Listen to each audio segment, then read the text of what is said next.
Check. Check 1, 2. Stand by for Chuck the Dancing Bear.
Well, good afternoon.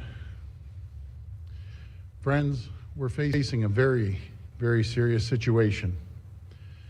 As I've said many times, we will do whatever it takes to protect the people of Ontario. And as Premier, it falls on me. I'm the one who has to make the tough decisions. Today, I need to make one of those tough decisions. Effective Saturday, April the 3rd, at 12:01 a.m., Ontario will pull the emergency brake for the entire province. All 34 public health regions will move into shutdown for a period of 4 weeks. Friends, right now, we are into a third wave of COVID-19. The variants of concern are spreading rapidly. This is a new pandemic. We're now fighting a new enemy. The new variants are far more dangerous than before. They spread faster, and they do more harm than the virus we were fighting last year. Younger people are ending up in the hospital. And with these new variants, the risk of ICU admissions is 2 times higher. The risk of death is 1.5 times higher. And today, we have 2,557 confirmed new cases of COVID-19 in the province. We're now seeing a nearly 14% increase in hospitalizations, with COVID-19 patients in ICU increasing dramatically. In fact, we've never had more Ontarians in intensive care than we do today. We're working around the clock to build out our hospital capacity. We've added 3,100 new hospital beds since the start of this pandemic. Cordelucci Vaughan Hospital has been providing pandemic overflow for months now. Right now, we're dedicating an additional 70 beds at the Toronto Congress Centre. These new beds will help more alternate level of care patients out of hospital so we can free beds for COVID patients. And our vaccination rollout plan is well underway. We're making steady progress. To date, 2.3 million vaccines have been administered in Ontario. We have more pharmacies, primary care settings, and mobile clinics coming online every day. In fact, just this morning, a large shipment of AstraZeneca vaccines landed in Ontario. And we announced another 350 pharmacies will offer vaccines across the province starting on Saturday. This brings our total to over 700 pharmacies offering vaccines, and we're ready to ramp up to 1,500 once we have more vaccines. And right now, the millions of additional vaccines we need, they're on the horizon. They're weeks away. We know that they're coming in mass amounts starting soon. And that's how we know that things will get better very, very soon. But the bottom line is that we need more time. We need to close the gap between where we are today and where we will be with the millions of vaccines we're expecting by June. We need more time for our vaccine program to take hold. But we are in a desperate race right now against an extremely, extremely aggressive and fast-moving virus. We need more runway to allow our vaccination rollout to get where we need it. And that means we need to take action now. And it's important to understand that this situation is not unique to Ontario. We're seeing provinces across the country and also many states face the same challenges. They're all dealing with the effects of a third wave and a dangerous new variants. So please understand, this decision was not made lightly. I know the toll these restrictions continue to take on people's mental health and well-being. And please understand, folks, this decision weighs extremely heavy on me. I know what this means for people to be here over a year into this pandemic. It's frustrating and it's very, very difficult. But we've come so far. We have sacrificed too much to throw in the towel so close to things getting better. And let's be clear, the cost of inaction is simply too high. We know for a fact that the stay-at-home order, the restrictions we have introduced thus far, have saved thousands of lives. But I know what this means for businesses and people who continue to sacrifice. And you have my word. We will be there for you, and we will have your back.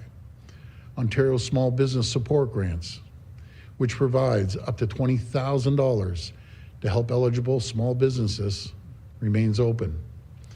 During the difficult period, we've extended the deadline for applications through April 7th, and I strongly urge all eligible businesses to apply. And right now, we're providing another $1.7 billion for a second round of payments to help our small businesses. That means up to $40,000 for eligible businesses. And I promise you this, we will get through this, and we will get our businesses back on their feet. I also want to take a moment to talk about our schools. We're doing everything we can to keep our kids in class. This is a top priority. We have made historic investments and introduced the strongest school safety plan in the entire country. But as always, we will closely monitor the situation and not hesitate to act to protect our kids and your families. And as I stand here, we're only hours away from the Easter long weekend. I want everyone to know that there's some activities permitted with safety measures in place. Indoor religious services will be allowed at 15% capacity. But we must, and I emphasize this, we must all avoid social gatherings. I know many of you were hoping to celebrate this important holiday with family and friends. But again, I'm asking everyone to only gather with your immediate household. Because my friends, I want us to have a good summer. And these steps, the next 4 weeks, are our best chance to save lives and to make sure this summer we can get things open and get back to our lives. We will get through this if we all work together. And I can assure you, brighter days are on the horizon. Thank you, and God bless the people of Ontario. Now I'll pass it over to Minister Elliott.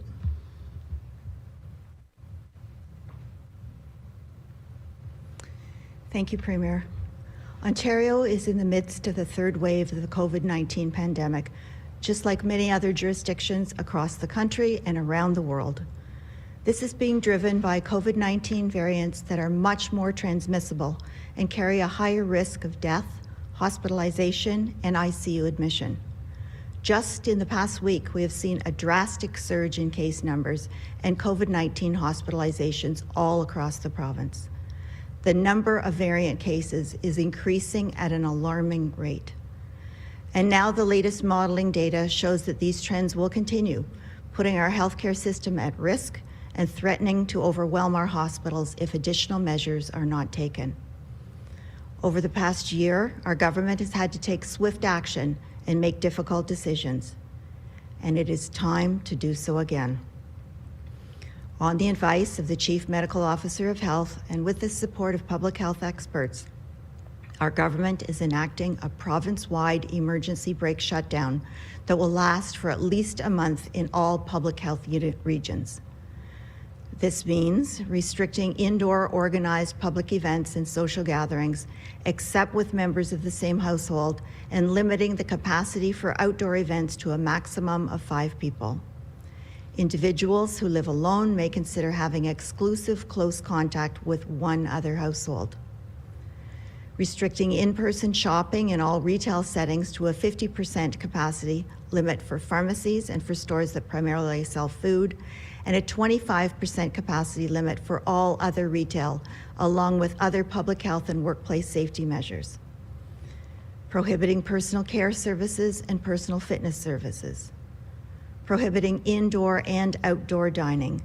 Takeout, drive-through, and delivery will continue to be permitted, and limiting capacity at weddings, funerals, and religious services, rites, or ceremonies to 15% total occupancy indoors, or to the number of individuals that can be maintained 2 meters of physical distance outdoors.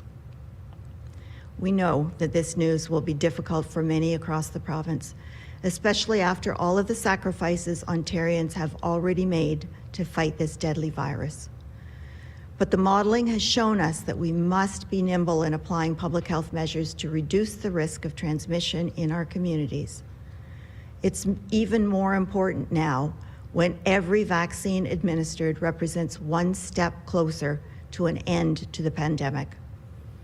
Across the province, we are continuing to vaccinate tens of thousands of people every day, and we will use this shutdown period to vaccinate even more Ontarians, of course, pending supply.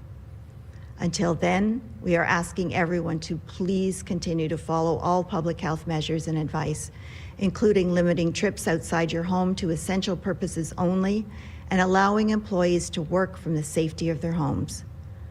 We've bent the curve before, and we can do it again.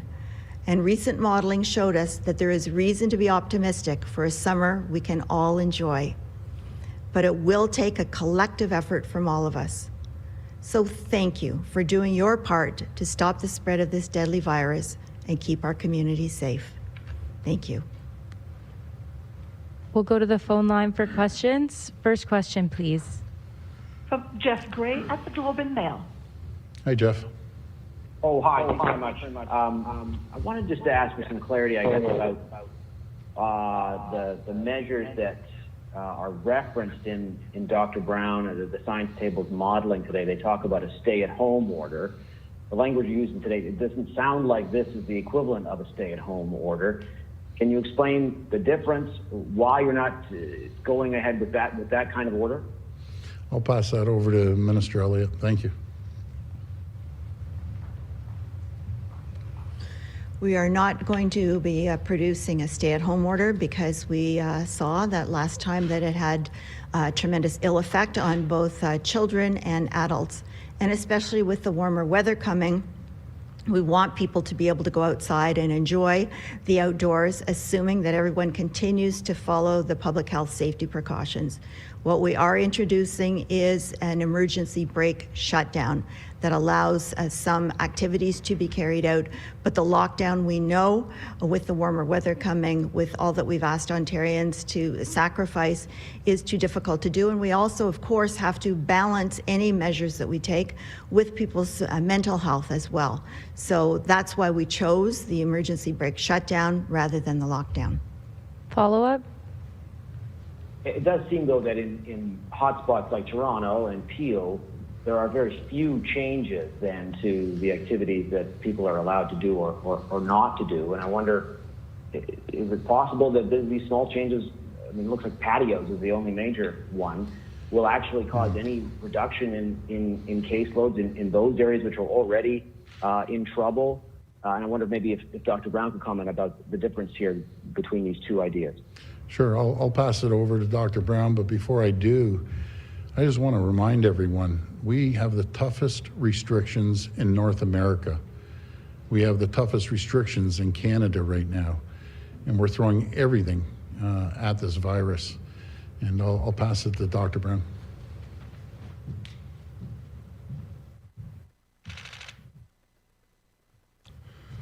Thanks. The modeling we presented was based on the experience, the reduction in cases that we saw in Ontario with the lockdown and the stay-at-home that we saw after the winter holidays. We try to use historical examples to be able to ground these estimates in the models. It'd be hard for me to say right now what the difference will be between this emergency brake order and the effect of the order after Christmas. Next question. From Mike Crawley at CBC. Please go ahead. How you doing, Mike? Hi, Premier.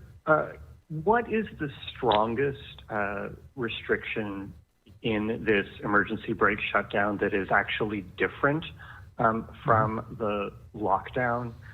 And how is that going to have any impact on cases? What are the significant differences in this emergency brake shutdown that are going to have any significant protective effect over what already exists in lockdown?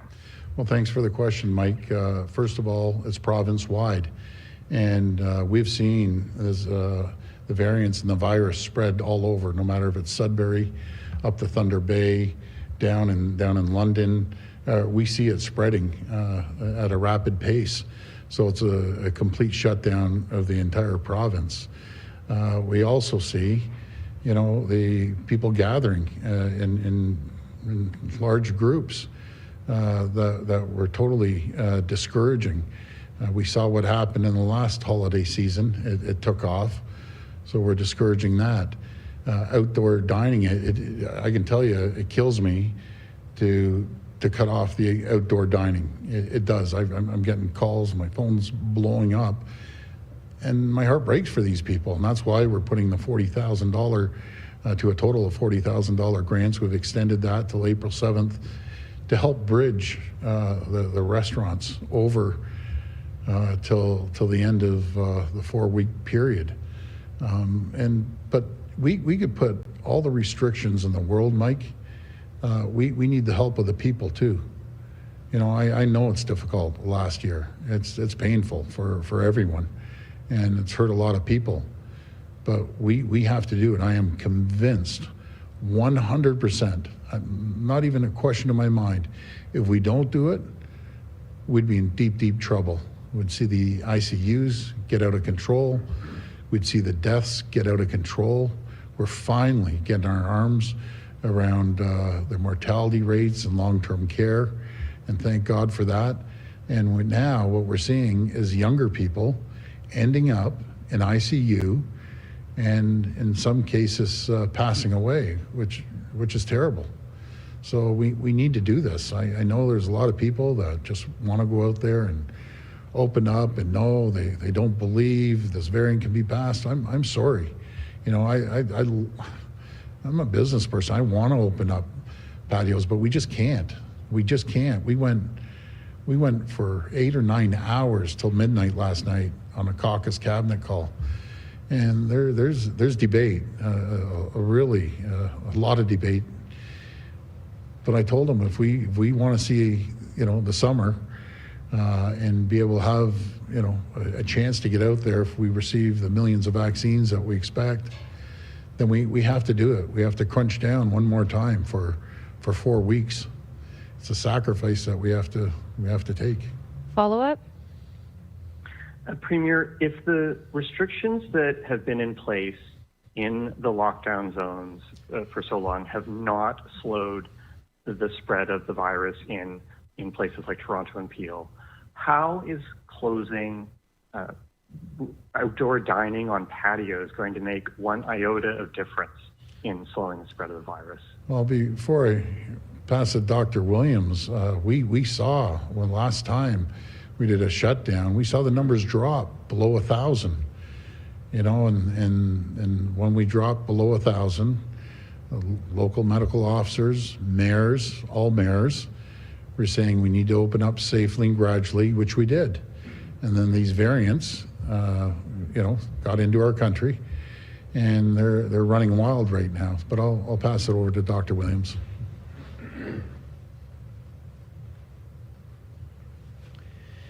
Well, I think what you have to look at is that this is a process that we've been undertaking for the last 4 to 5 weeks. Each week we look at the data, we move up health units in the framework to more restriction. We went from the 2 in the lockdown to 5. We were planning to move to 2 more again as the numbers increase. So this has been a graduating process. With Toronto and Peel, we had kept them in the lockdown for the long period. We had discussed with the local medical officers of health. We've seen that their numbers have stayed lower than was anticipated because of the outbreaks. Back 2 weeks ago, Dr. Brown said if we didn't do anything, we would be around 4,000 to 4,900 cases a day at this time. We're not there. Nevertheless, I'd like to be even lower again. And a lot of that is that we've kept the numbers down from climbing as high as they could in Toronto and Peel. We went with their suggestion of opening up indoor dining to some extent and patios, and looked at that, getting ready to open up personal service settings in another week or so, with very much reluctance and not sure what would happen. But now that, of course, has stopped, and we're not going that way. So the big issue we're hearing around the province is that other ones outside are finding that people from the high areas of lockdown are going out to the other areas, and we're seeing that spread, that all of a sudden areas that were very quiet for a long time are blowing up with cases as people from the high-risk areas go out and obtain services and things and not adhering to the stay local, stay around your own area and not go out. So we want to emphasize that. That's one reason for going, as the Premier said, province-wide with the same standard, the same restrictions. Not only deal with keep numbers down in Toronto and Peel, but to make sure they don't get out to the other areas. Even if you're green or yellow, you can go up to red and lock down very fast. We've seen it happen. Our lockdowns have worked. We locked down in Thunder Bay, they're coming down. We locked down in Sudbury, and their numbers are plateauing and starting to come down. Same as Lambton, starting to plateau. So the lockdowns do work in that area there. They bring numbers down, but they also keep numbers down. And that's been a very strong strength of ours in Toronto and Peel for the last 3 to 4 months, or it could have gone and really imploded extensively and kept them down. Is it still going up? Yes, and we still have our work ahead of us. So I would say that the difference is going back to what was working before and staying at that, but keeping everybody at the same level. Next question. From Colin DeMello at CTV News. Please go ahead. Hi, Colin. Hi, good afternoon, Premier. Just on the flip side of all of this, hair salons, gyms, restaurants have been closed in Toronto and Peel since November, yet the infection rates continue to go up. We've seen outbreaks in warehousing and manufacturing, yet they are allowed to stay open. So why is your government consistently targeting those small business owners with restrictions, the hair salons and gyms and restaurants, when there's no evidence of transmission in these places over the last 4 months? Well, I'll pass that back to Dr. Brown, but in businesses, we're deploying, we've deployed in schools and long-term care over 3 million rapid tests, and we want to increase that. But I'll pass it back to Dr. Brown. I'm sorry, Dr. Brown.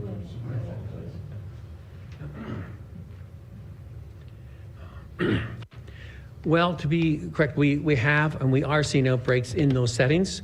They're not so much in places like Toronto and Peel because they're closed. And we have seen some others occurring. Why in those settings there is because they're going to be in very close contact with someone closer than 6 feet for an extended period of time.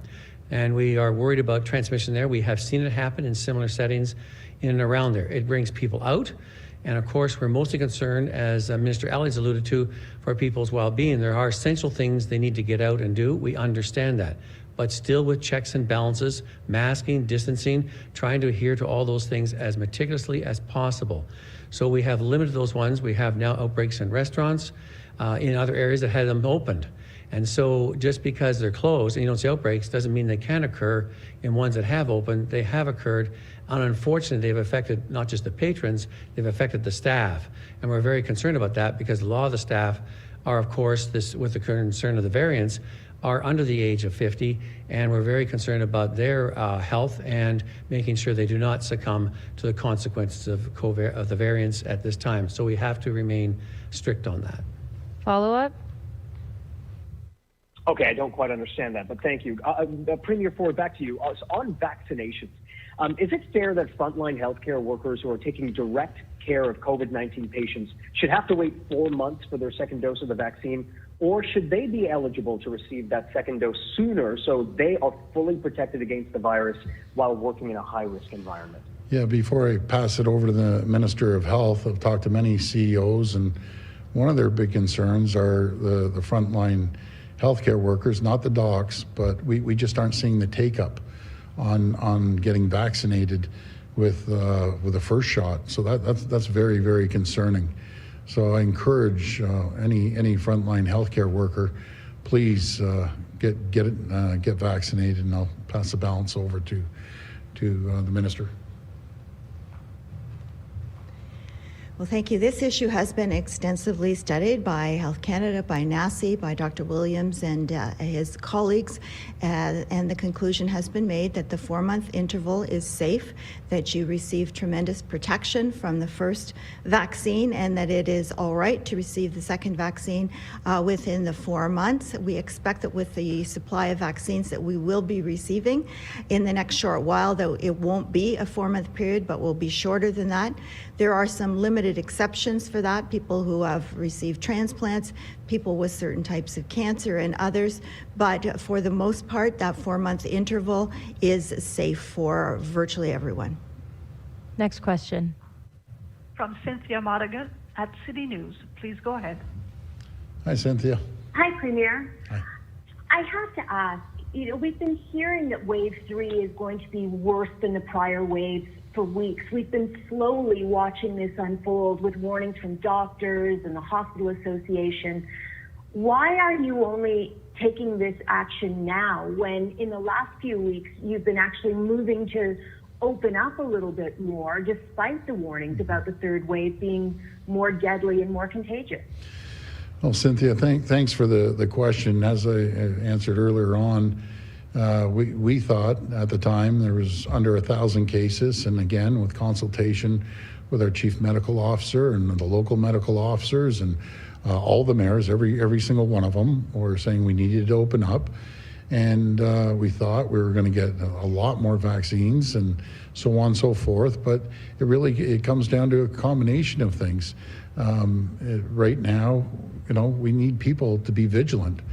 And, a lot of people let their guards down. And I think, you walk down the street in your area and the patios were packed. And all of a sudden this variant took place and the virus took off. But in saying all that, Cynthia, we still have the toughest restrictions anywhere in North America, bar none. So we're doing everything we can. And to say, just lock people down for undetermined time it's not good for people's mental health. They needed to get out. They needed fresh air. And we just have to get through the next 4 weeks. I know we're going to get millions of vaccines. And I want to thank the federal government. I know I've been tough on them, but I want to thank them. When they're delivering whack of it today, the AstraZeneca, because we were down to 0 AstraZeneca. I think yesterday they had 100 left because of the due date, but they're gone as of this morning. And now a shipment came in, so that's great. We're getting more Modernas coming in. We're getting more Pfizers in. So that's encouraging news. And now we can start ramping up to 700 pharmacies and start just cranking up. Even 700 pharmacies, we're still at 25% capacity at pharmacies. But in saying that, they're doing well. Follow-up? Okay, Premier, my next question is about the modeling this morning that states very clearly the vaccinations are not reaching the higher risk communities. Are there major flaws in Ontario's vaccination? Does it need to be to reach the people that need the vaccines the most? For example, to your point, people 55 and up can now get vaccinated in pharmacies, but we know some 55-year-olds and up are at greater risk than others. Why aren't we taking those vaccines and sending to them to the people that need them the most, like the essential care workers? Yeah, before I pass to the Minister of Health, every day I get briefed numerous times, and we need to work with large regions like Toronto, and they're doing a fabulous job. They really are, and it's very difficult, but they're putting mobile units into these hot areas. We really need to target it. I'm kind of shocked to see how many 70-year-olds haven't signed up, and outside of literally door knocking and getting them or mobile units going to neighborhoods, which we're doing, and we're going to be there to support them. And there's still a whole bunch of 80 plus haven't signed up. So we're going into those neighborhoods and literally going into condos, and we'll be door knocking. So it's it's a challenge to get people out there, as you've heard from Mayor Tory. We're now lowering the age down to 60 for Toronto and Peel, but there's still in Peel and Toronto a ton of 70-year-olds and even 80 plus that we have to get vaccinated. But at least this will allow them to not have empty seats. I'll pass it over to the Minister of Health.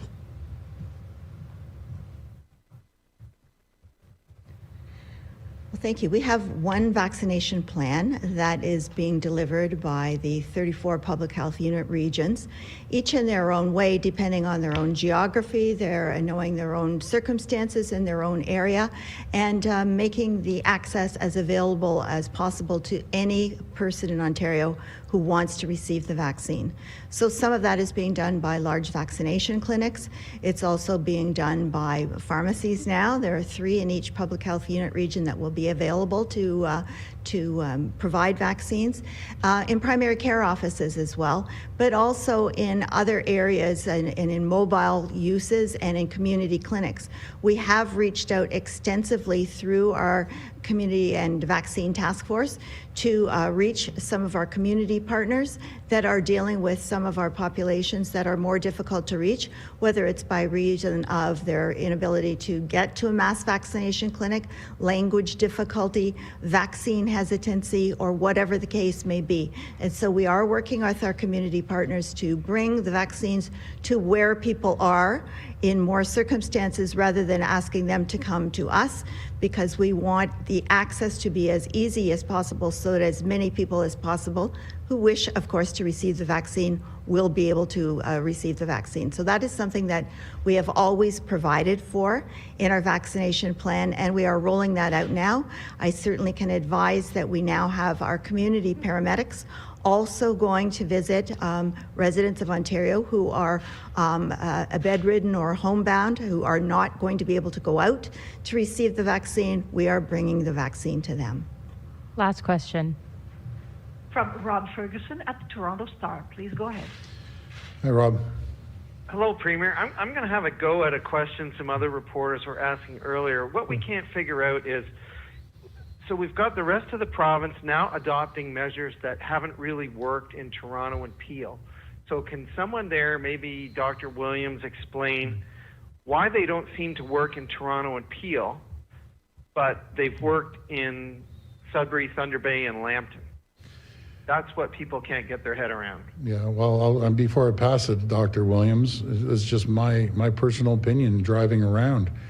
You know, a lot of people are gathering in larger groups. And at a point, Rob, when we did put the restrictions before, we did see it drop. We did see it go below 1,000. And I believe that if everyone just goes by the guidelines and the protocols laid out by the Chief Medical Officer, we will see the numbers drop. We have no choice, but you know, it really comes down to each and every one of us to follow those protocols.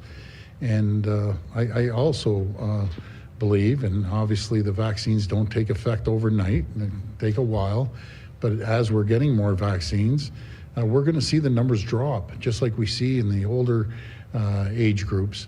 Now we're seeing a spike in the younger age group, and I just ask the young people, please, you aren't invincible. These you're now close to, 46% of ICU patients are in the younger age groups. That's heartbreaking. Imagine when your kids or anyone's kids sitting there in ICU, a young healthy person, just because they felt they were invincible. That's terrible. So we have to do everything we can to make sure people's habits change. They don't let their guard down. We have 4 weeks to hopefully turn this around. And you're talking about 2 regions, one very large region, Toronto, another massive region, Peel. So that's my opinion, but I'll pass it over to Dr. Williams.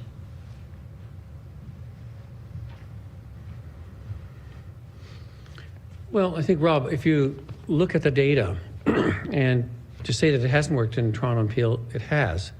If you look at the chart, even what Dr. Brown showed you, you'll see that while Thunder Bay went up to 158 cases per 100,000, Peel was well over 230 back in January, and Toronto was close to that. They brought those down. They have not come out of the lockdown. So it's kept the numbers down. Some smaller places have seen their numbers and the rates go up by 30 to 40% every 5 to 6 days. If we saw that in Toronto and Peel, we'd be posting 2,000 to 3,000 cases each. We're not seeing that. So I would disagree. The lockdown has worked, and I know that doctors Davila and Lowell felt that and knew they were very concerned about lifting and what might happen to their numbers as they have with other health units out and around that have experienced the same surge with the variants of concern. So in a sense, I'm saying the lockdown has worked in Toronto and Peel, has kept things contained. If they didn't, we'd be far off. It would be worse by far with a doubling of the numbers every 7 to 10 days, which we have not seen, we do not want to see. Follow-up? I think my point was the question that, while it has brought cases down, they are rapidly rising. So that leads me into the next question. Have we seen what we've seen in the last 10 days, 2 weeks, because of patios being open? And did opening patios send a wrong signal? Did the increase in outside of lockdown zones and allowing more people to do indoor dining, did that play a role in this? And was that also a wrong signal, along with telling people last weekend that they'd probably be able to get haircuts on April 12th, which of course is not going to happen now? Yeah. Well, first of all, if we break this down per region, Rob, you're looking at 3 regions, York, which is doing a great job, but York, so is Peel and Toronto, those 3 regions that represent approximately 40%. The population represents 60% of all cases. And we really have to focus on those areas. And as I think it was Cynthia or someone else that asked, we really have to focus on those high priority areas that we see the spike there. And we're encouraging people in those high priority neighborhoods, and I represent one of them up in Rexdale, to get out there and please get vaccinated. And we'll have more opportunities as we expand the pharmacies. But I'll pass this over to the Minister of Health there. Well, we do want to see more people be vaccinated. That gives us that greater protection. And really where we were before is where we want to be. We've moved quite far along that. So right now what we need to do is to bridge that gap to get to the point where we will have sufficient number of people vaccinated that we will be able and bring the numbers down so that we can hopefully return more to a summer that we can all enjoy. But we're not quite there yet. We need this additional time with this shutdown in order to get the numbers down, to get more vaccines into people's arms. And now with the notice of the delivery of the AstraZeneca vaccine, the Moderna vaccine coming, and additional Pfizer vaccines, we will have the quantities that we need in order to do those mass vaccinations that will get us to where we need, so that we will have that herd immunity for the protection of everyone in the province. Thanks, everyone. Thank you, everyone. Whoa. Hello again, I'm Martin Stringer, and you have been watching Ontario Premier Can you Doug believe Ford, this? and there, Christine. In less than a year, the government has convinced you to fear everyone. I'm speechless. They've convinced you to mask your children when they're at zero risk, to close your business. How does a $450 a week federal handout cover my lost business income forever? My businesses are ruined. They've taken everything from you. Churches, gyms, you can't even... Staying healthy should be number one right now, getting exercise. They've taken your family, your hobbies, your local drinking hole, for crying out loud. You know how important a drink to some people is at their local hangout? It's like their therapy. It's their friends. It's their life. Gone. And you asked for it. You just gave right in. You wore the mask. You shut your business down. Fear of what? Fines? What? Are they going to put you in jail for opening your business?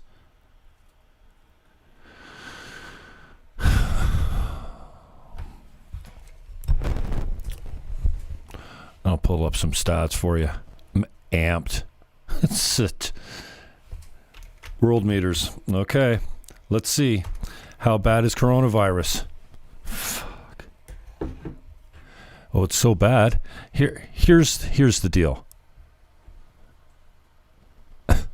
Get exercise. Take your supplements. Get some EFAs in you. Some omega-3s. Eat some hemp oil.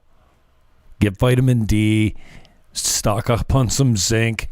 Eat better food. Oh, no, you can't eat better food. You're getting takeout everywhere.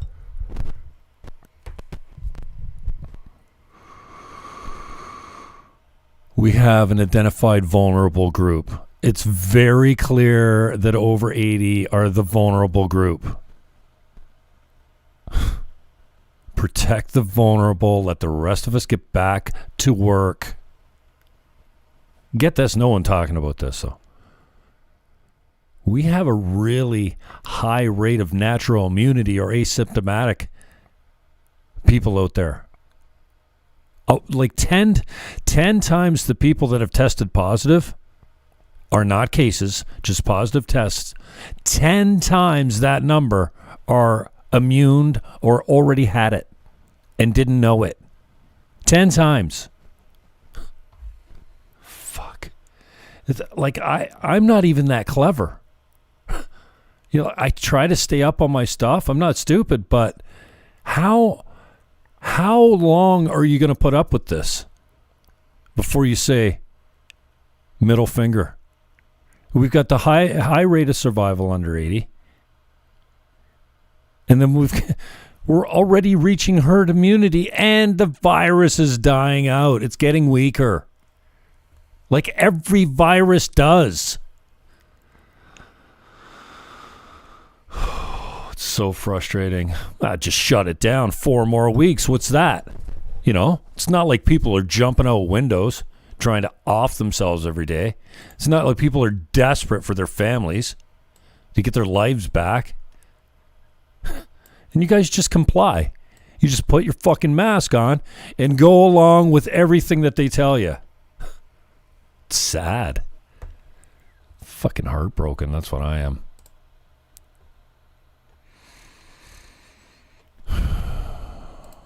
Canada. Closed cases. Daily new cases. Are you seeing this? This is not rocket science, okay? You can see over here, before we had this new variant of flu. SARS, basically. It's over here. 15th. Here we go. Here's the first cases, right? March. Is that the first case in Canada? Since March 17th. How quickly did they convince you to put a mask on? How quickly did they convince you not to see your family? How quickly did you get on your knees for the system and say nothing? Here's the first wave. The second wave. And this, I guess this is, we're headed in the third wave. Okay. Daily new cases. Now let's map them. It's right here. Daily deaths. See, this is the thing we should be talking about.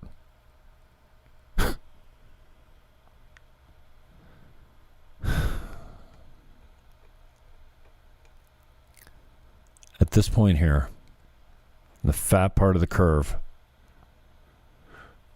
let's call it 7,500 cases at the peak, roughly. Not really, like the fat part's down here, more like 6,000, but 75, let's call it like, I got some spikes in there or whatever.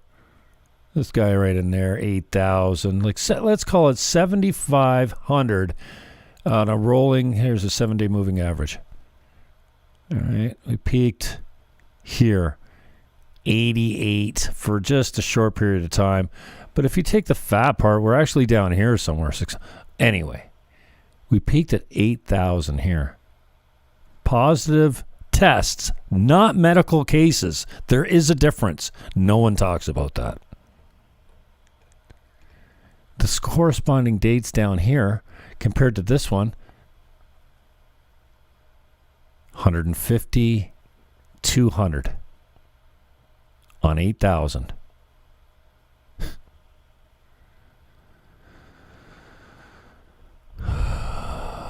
Here, we're at 5,000. The point is, it's getting better. Right now, as of the end of March, we're at 5,000 positive tests a day. Okay? Wait for it. 33 deaths.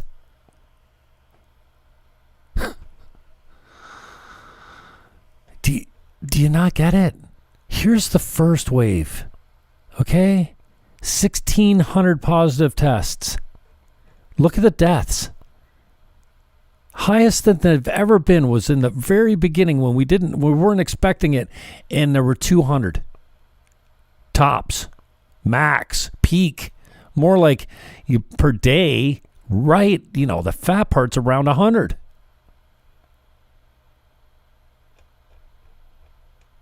On this many infections. A year later, we are at 2,000, let's call it, even at the peak, not even. We're 4 times the positive tests. And less deaths. You just got to stop. You got to open your business. You got to take the fine, fight it in court another day. You got to open. You got to open your gyms. You got to take your mask off. You know what? We could have done this with 2 simple things. Wash your hands. Keep your distance. Don't touch common surfaces and then touch your eyes.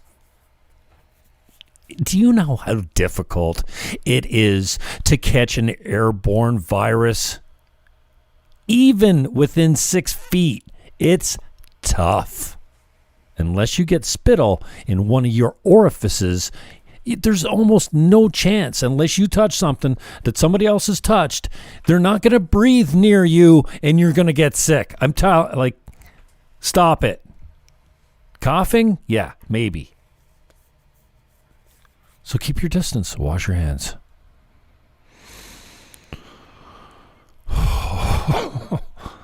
And this, this press conference we just watched. First of all, what up, Christine Elliott? Wow, what a public face. And then you got Chuck the Dancing Bear.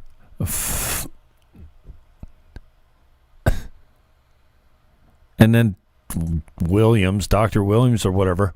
You know what Dr. Williams is? It's like Fauci. He just comes up and he goes, no, that's not right. We've seen that. Oh, no, we've seen infections there. It's just you don't hear about them. Oh, no, actually, that's not right. No, we just lying. These reporters actually asked some pretty good questions. He had no answer other than to say, no, that's not true. No, that's wrong. No, we have seen. My goodness. I'm praying for you people. This is getting nuts. And people are going to start losing their shit. They're already losing their shit. Like their cars, their houses, their jobs, their relationships, their fucking mental health. And you're just putting your mask on and going along with it. I was at the beach the other day. Weather's starting to break. Yeah, right on the shore of the water, walking pretty much in the water on the beach. Young lady walked towards us, masked. If you are masking your children, you are not bright. I just want to say, I'm trying to clean up my language. You're a fucking idiot. It's child abuse. Take the mask off your kid. It's heartbreaking. Anyway, there's your daily deaths down here, 33. Here's your positive tests per day right now. About 5,000. Here's the peak, 8,000. What were the deaths in relation to the peak? I don't know, 150. Oh, yeah. We're overwhelming the system. This is Canada, people. Canada-wide. 33 deaths. I told you. The lockdowns are killing more people than the virus is killing. And you people are wearing your masks and cutting your family out of your life. What's left? If you don't stand up now, there'll be nothing to take back. Fucking 4 more weeks. You kidding me? Okay, here. If the lockdowns worked, why are we doing them again? If masks work so much, how come we still getting the virus? You cannot control the spread of a virus like this any more than you can control the common cold going through the community. Notice nobody's getting the cold. Keep your distance. Wash your hands. It's not from masks. Wait till you figure out what the masks have done to you, your mental health, and your lungs from depleting yourself of oxygen all the time. That is stupid. If you're doing that, you're not right. And don't tell me they don't restrict you. Hey, if God wanted you to have a fucking filter on your face hole, he would have given you one. Man. I think I should stay away from alcohol today. Holy cow. I can't believe how wound up I get about this. But it breaks my heart to see you people walking alone out in the beautiful sunshine with a mask on your face. Fools. Oh, man. What up, DJ? Yeah, I want to become famous. Somebody's spamming me on Twitch. That's nice. Leighton, what's up? Yeah, heartbroken. This is too long, man. I've been heartbroken for a year because you fools are buying into this shit. I don't know how else to describe it. Lucas, what up? Aaron Snyder, why don't you give yourself a raise for all the hard work? Oh, wait, you already did that. What a joke. Thanks, Aaron. Joe Grizzly on YouTube, what up? This is garbage. F all these. He says, fuck all you people. All these people. Joe Grizzly. They're handsome. Leighton. Marshall, what up? Yeah, my dad got the vaccine. He took the Pfizer shot. Can't believe it. Arm didn't even hurt. No symptoms so far. Thank God for that. But Pfizer? I was with a friend of mine the other day. And I said to my dad, well, my dad knows how I feel about the shot. But I'm I don't live with him. So I'm not going to judge him for taking the shot. I mean, I did already, but so I'm sitting with my friend again down at the beach, taking some sunsets. I posted them on my fake book. Camera takes pretty good pictures.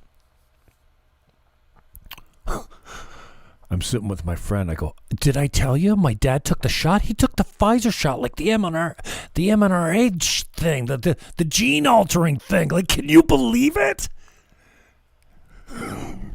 Immediately she says to me, oh my God, is he still your father? Is he still your father? I called him right away. I said, told him what she said. That was pretty brilliant. Anyway, so yeah, he took the mRNA vaccine, the Pfizer shot. Keep it away from me. Oh, anyway. Heartbreak is all I have for you people. Jenny, what up? Leighton, you got a lot to say today, as usual. Shiny ass head, Keybot79 on YouTube. Cool. I like that I can see everyone here. Plandemic, the show 16,000 on YouTube. What up? Pin this comment, he says. There's a ballsy comment. Pin this comment. YouTube kills me. The comment section on YouTube is absurd. It's entertaining. It's brilliant, really. I measure myself sometimes against the brilliance that I find on YouTube, and I can't. Like, I'm pretty funny, but these guys are clever, man. Craig's News Live came out last night. I went deep. I had many interruptions, but I finally got through it, and it is genius. I'm talking to the men out there because it's typically not something that women enjoy. It's really stupid humor as far as, he does a really bad talk show in essence. The corniest, cringe-worthy, funniest thing you've ever seen. It's Kyle Dunnigan, and he's genius. He also does Home Alone with Stallone. He's got these virtual masks down pat, and then he does the voices, so these virtual masks actually follow him around. Like, I've got the still one. I don't know how he's getting these he puts on the mask of like Stallone, right? And then he talks like him. It's wicked. And they crack jokes. So once in a while you can get a behind the scenes look at him brainstorming with his other comedian friends about what they're going to do on the show and stuff. Kerp. Oh, what's Kerp's name? Kurt. Can't remember his last name. Another comedian. Craig's News Live. Check out Kyle Dunnigan's page on YouTube or Facebook. It is worth it if, like I said, if you're a guy and you like the stupid funny, if you're a Letterkenny fan or you ever enjoyed Trailer Park Boys. I don't know too many girls that get into that. I do have a girlfriend that likes Letterkenny. We do a few episodes once in a while. I haven't watched Letterkenny in a long time. I bet you they got new stuff out. Oh yeah, they do have a Christmas. They came out with a new one. I don't even think I watched it, or did I? Letterkenny's funny.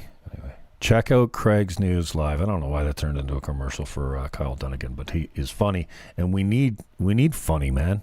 Jeez, that's all we got. That's all I got. Speaking of that, that's all I got. I gotta get out of here. I'm supposed to be back at 7:00. Anyways, I just did my whole show.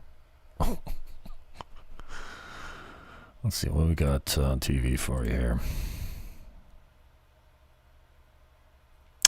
Yes, he was dead. He overdosed. Then he got into a state of excited delirium, and basically his lungs stopped working. Steven Crowder did a reenactment, for lack of a better term, with Dave Landau and a couple other guys. The way he was positioned, he did have one knee on his neck and the other knee in the middle of his back or something like that, and then the ball of his foot was, right off of his neck. And when you reposition that with a 180-pound guy on a, 200 and some odd pound guy on the floor or whatever, and you saw him lift his head, and the autopsy said that there was no constriction of that air passage. He died of an overdose. So here's the deal with this. These guys are going to go down for politics' sake. They should walk, because there was no manslaughter. Murder. What are they being tried for? First, second, and third degree murder. Those all are I'm going out to kill someone today. Right? Yeah, that's not murder. The guy resisted arrest for 20 minutes. 20 minutes. He said he couldn't breathe 5 times before he asked to get put on the ground. while he continued to resist arrest. Have you seen the tape? It's, again, I hate going to this term. It's heartbreaking. He's a beautiful human being. Yeah, a troubled fucking drug-addled addict, criminal. But how can you not fucking just feel for that guy? He's obviously not in a good state. Passing fake bills, and get the cops called on you. And yeah, and then when you toss the rest of your drugs in your system while you're already peaking, you end up with about 5 times as much as it takes to kill the average human being in your system. That's how that goes. And overdose is your lungs stop. They forget to do their job. That's how you die. Did you know that? Yes. When you overdose, your lungs just go to sleep. They stop working. It's not your heart that dies.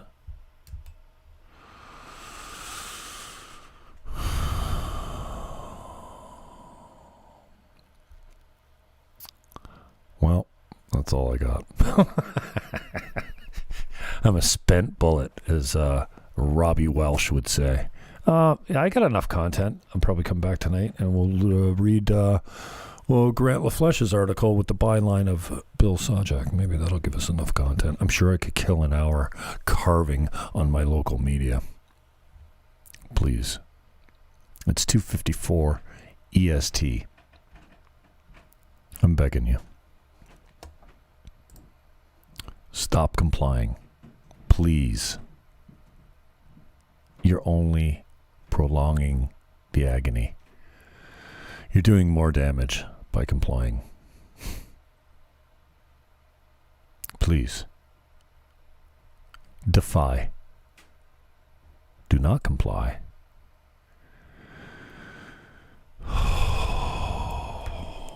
It's the only option you have left.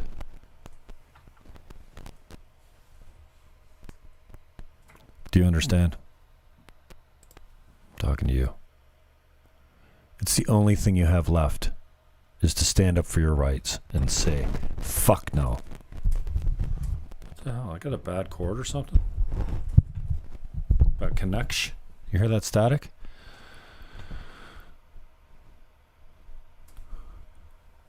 Stop masking. Open. Go see your family.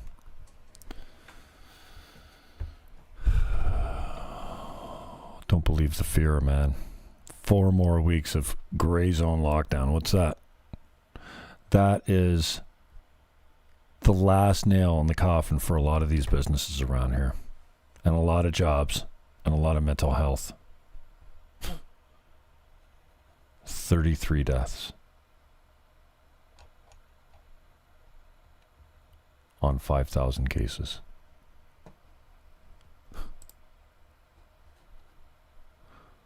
Right here, 5,000 cases, 33 deaths. Here we have a peak over here, 8,000 cases. Down here, same time, around 155 deaths.